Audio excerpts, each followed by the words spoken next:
Buddy Ron here is a drum tech extraordinaire. Travels all over the world working for different musicians. He's been out for almost 2 years with Foreigner. With Foreigner, yes. With Foreigner, working for Chris Frazier. That's right. How's your life going with that? Pretty good. with any tour, there's some ups and downs. Yes. But no, real good. So Ron. Yes. Yes, Fred Rock. I'll have to sort that again, right? By the way, Fred Rock, I heard you telling somebody that I gave you that nickname. I didn't know that. Yes. I mean, I knew I called you that. Yeah. But I would have thought for sure that somebody else would have came up with that first, but maybe not. No. So Ron Hise here is the originator of the Fred Rock brand, and I took it and ran. And ran with it. Yeah, and I appreciate that. Now tell me, what year was that? When did that come about? Well, I would say 1992. When we met? Yeah. Wow. Yeah. Way back. So we work for this company called Showcase, and anybody that's been involved with that knows that that's a curse and a blessing at the same time. And we both signed contracts to tour in bands playing drums for $70 a week.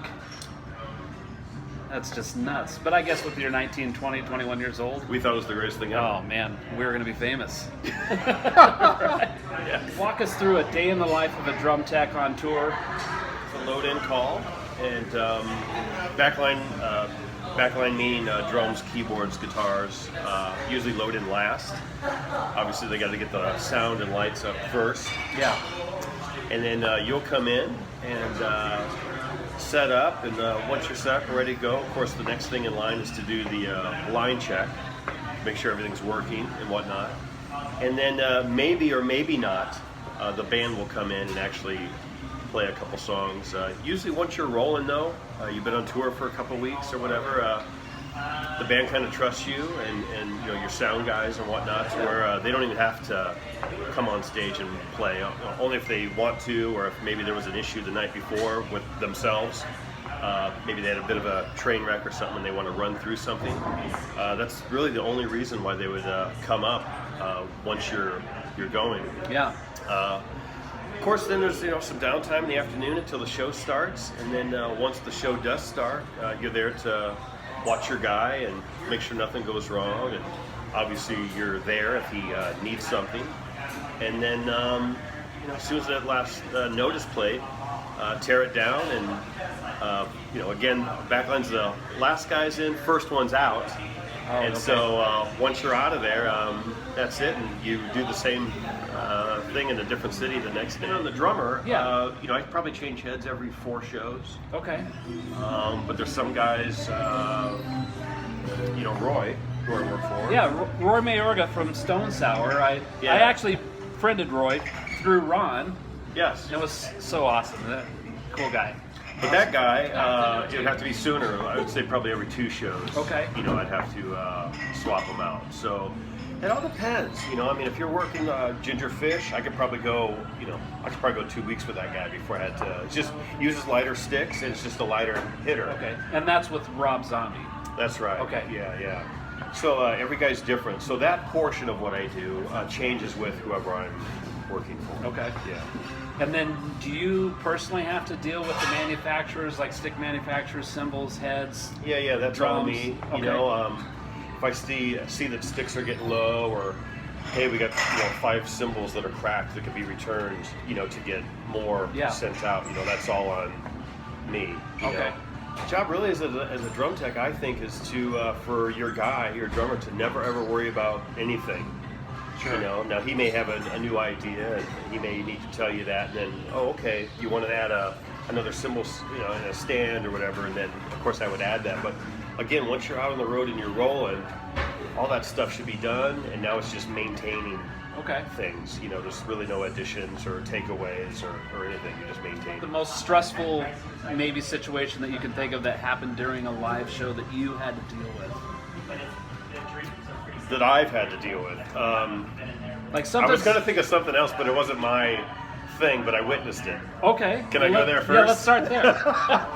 It's a great launching point. I like it. Well, first of all, hopefully you've got it together enough to where there's no real surprises, but of course, there's always that thing of whatever can happen will happen. Yeah, eventually. sure, absolutely.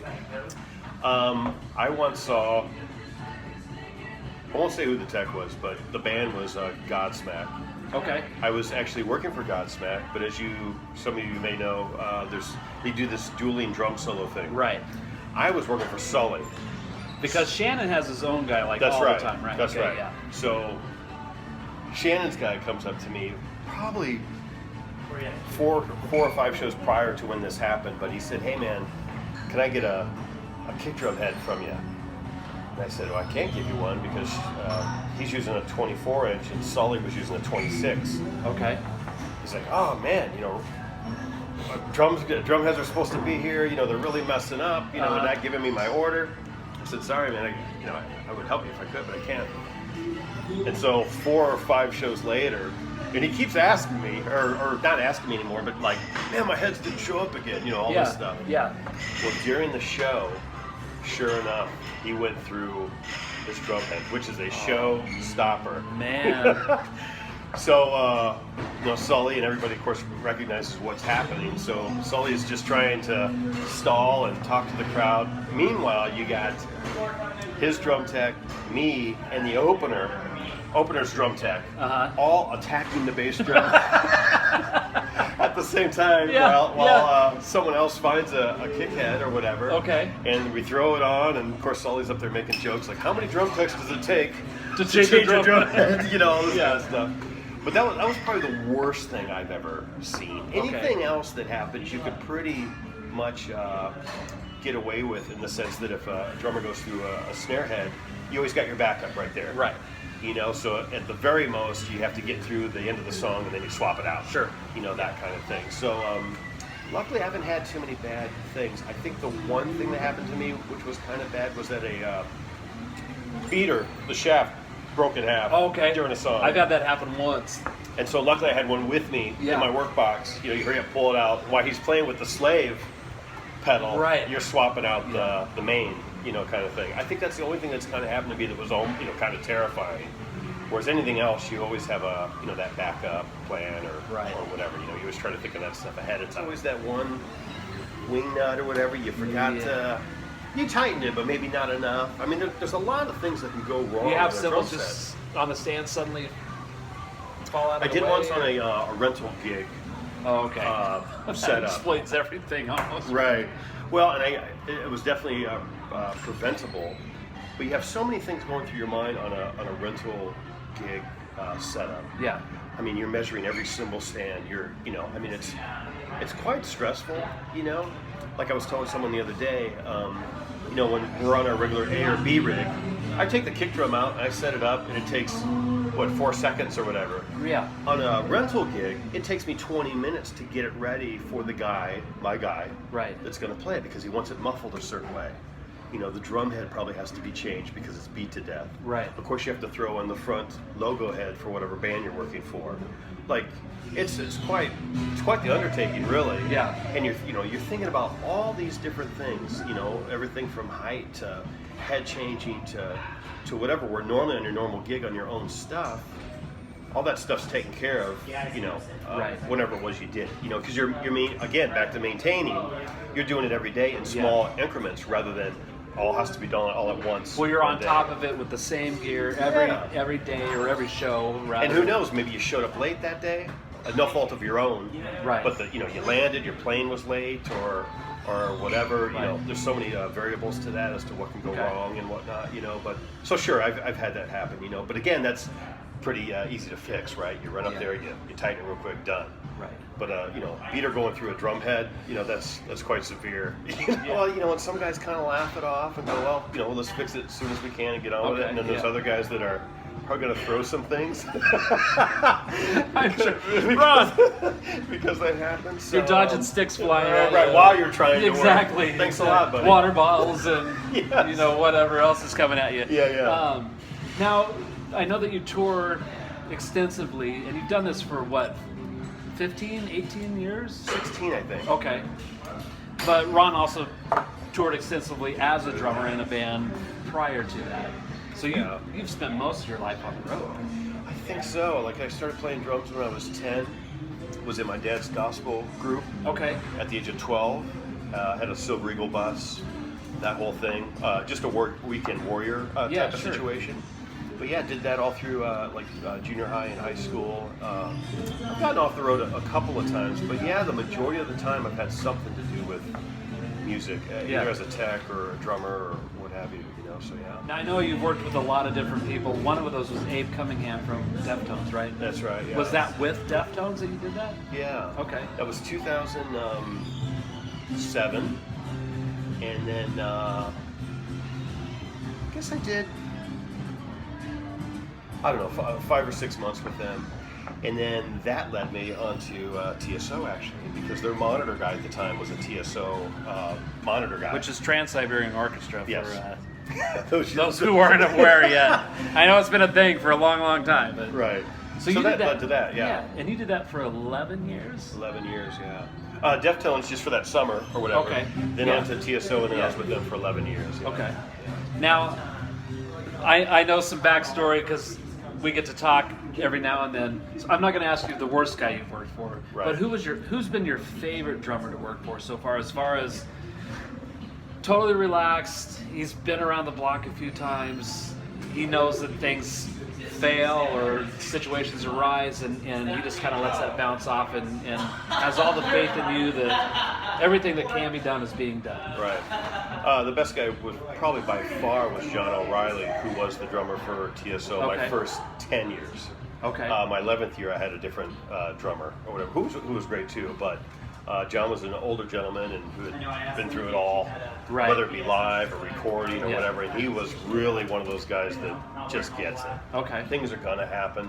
Right. All that kind of stuff. So he never, ever once came unraveled, whether it was with me or maybe band members or whatever. Even if there was a train wreck on stage, like he got everybody right back on one. Okay.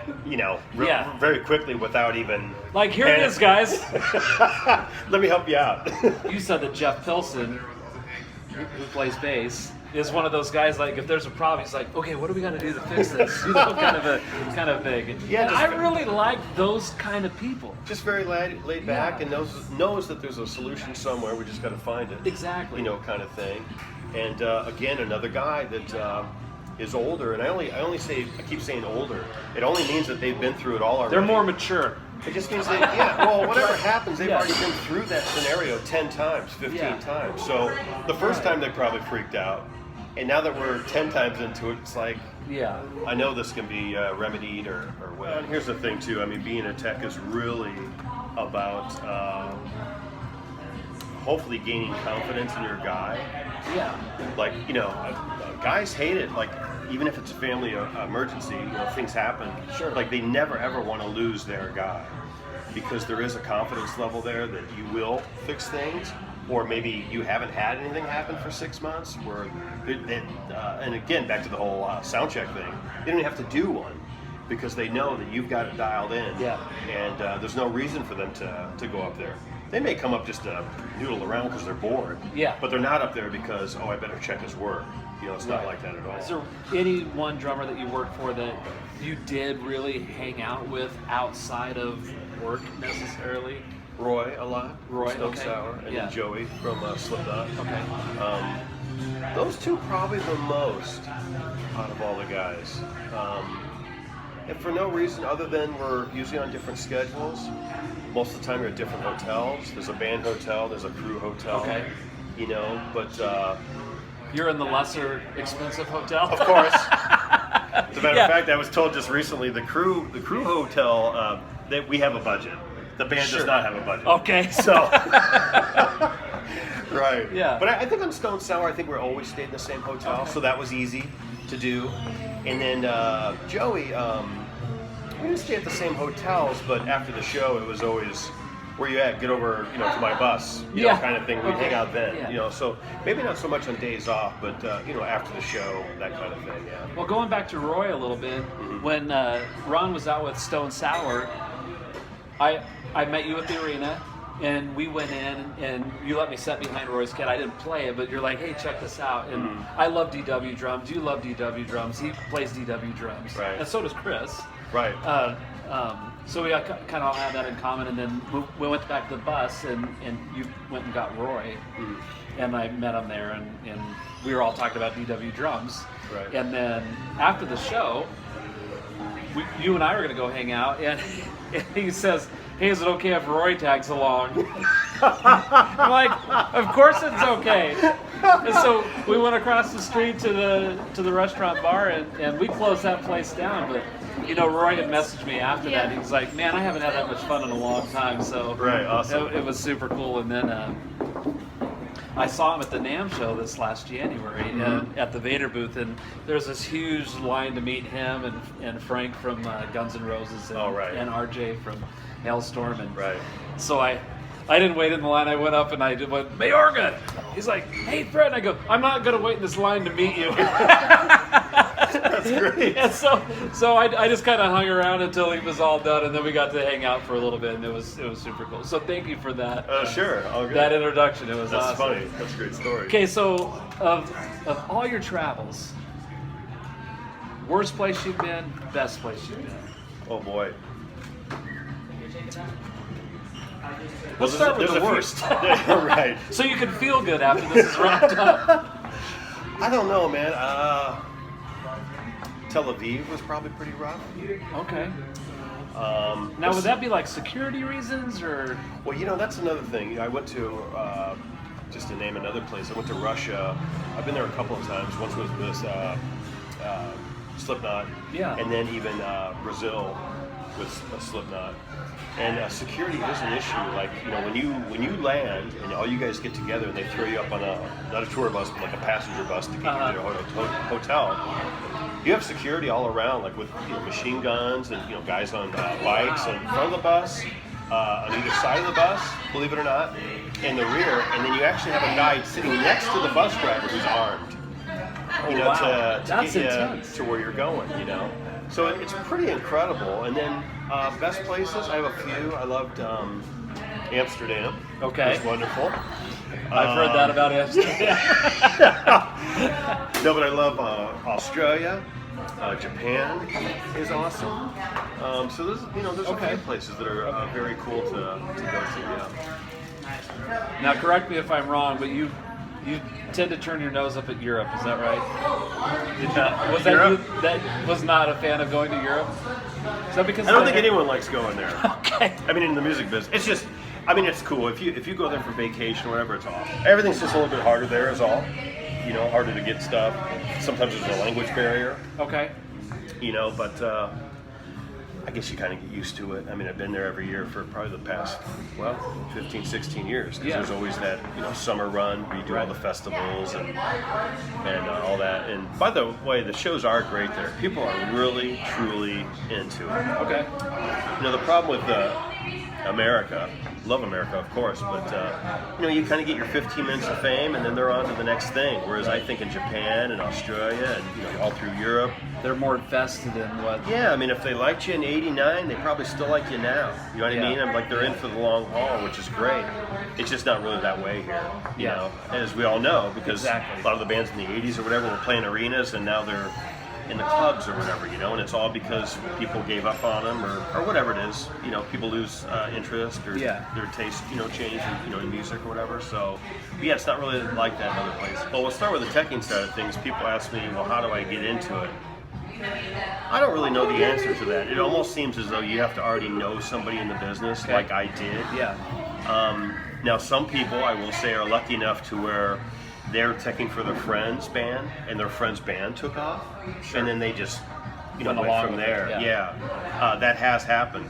Although I will also say, usually friends of the band do not last, for whatever reason. As a player, I don't know. I mean, so much has changed throughout the years. I don't think anything is the way it used to be. No, not Now, having said that, I think some things are easier. Like, you can make your own record now, whereas back in the day, you had to go through a large studio or whatever. Exactly. But at the same time, because anybody can make a record, now the competition is more fierce than it's ever been. As far as the eye could see in either direction of people doing the same thing. Right. I think if you really want to make it as a musician, well, it's always been this way, but the songs that you're playing have got to be good. Right. They have to really stand out. They got to resonate with people. Yeah, absolutely. And whatever that takes, I never made it as a player, so I guess I don't really know how to tell people what to do or whatever. Yeah. But I'm just saying I think the competition is worse now than it's ever been. Yeah. Before. So songwriting, as it's always been, is still very, very important. Right. And as a drummer or a bass player, you got to support the song. Don't be showboating because that goes nowhere. Yeah. Fast kind of thing. Well, I've been watching a lot of Kenny Aronoff interviews recently, which you had the pleasure of working for him a couple times. Yeah. And one thing that he says over and over is, if you do nothing, you get nothing. Right. So there you have it. Well, and again, back to how things have changed. You Yeah. have Facebook now, you have Instagram, you have all these ways of promoting yourself. Exactly. I guess, so that's great too. You don't have to move to LA now. Right. And try you to could be- live in Boise, Idaho. And try to network, which is another important thing, right? Networking. Exactly. But now we just do it a different way. We do it through, it's still important to meet people, but you have Facebook and whatnot to also kind of help you out, in doing that sort of thing. Right. You don't have to necessarily be face to face, although that is your ultimate goal, is Exactly. to get to face with people. So yeah. Ron, thanks, man, for Of course. appearing on my All good. my new show. Yes. All good. Yeah, I'm all about continuing education and really just pursuing your dreams. So keep it up there, people. All right. See ya. All right.